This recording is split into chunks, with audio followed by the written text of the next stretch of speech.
नमस्कार प्रेक्षकांनो, स्टार प्रवाहावरील ठरलं तर मग या मालिकेच्या आगामी भागात आपण पाहणार आहोत की सायली आता अर्जुनला म्हणते की तुमच्याकडून ही अपेक्षा नव्हती. तर आता सायली अर्जुनचं मध्ये मोठं भांडण झालेलं असतं. अर्जुन म्हणतो की मी जे काही केलं असं मी माझ्या ताईच्या भल्यासाठी केलं आणि तसंही तुला ते सांगून काही सिद्ध होणार नव्हतं, त्यामुळे मी तुम्हाला काही सांगितलं नाही. तर या प्रकारामुळे सायली अर्जुन एकमेकांवर खूपच चिडलेले असतात. तेव्हा पूर्णाजी म्हणते की अर्जुन, तुझा हेतू चांगला होता, पण तुझी पद्धत चुकली. म्हणजे अर्जुन हे सत्य लपवण्यामुळे सगळेच त्याच्यावर खूपच नाराज झालेले असतात.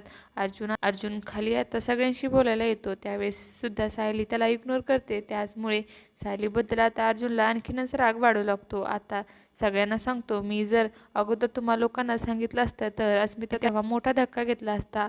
आता तिची तब्येत खूप नाजूक होती म्हणून मी हे सत्य कोणालाही सांगितलं नाही आणि मीच मूर्ख होतो सचिनवर विश्वास ठेवला की यापुढे असं काही करणार नाही, पण त्याने त्याचा अफेअर सुरूच ठेवलं.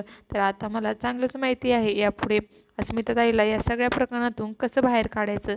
आता येणाऱ्या भागामध्ये अर्जुन हा अस्मिताताईला या प्रकरणातून कसं बाहेर काढणार हे पाहणं खूपच रोचक ठरणार आहे. तुम्हाला जर आपला व्हिडिओ आवडला असेल तर चॅनलला लाईक, शेअर आणि सबस्क्राईब करायला विसरू नका. धन्यवाद.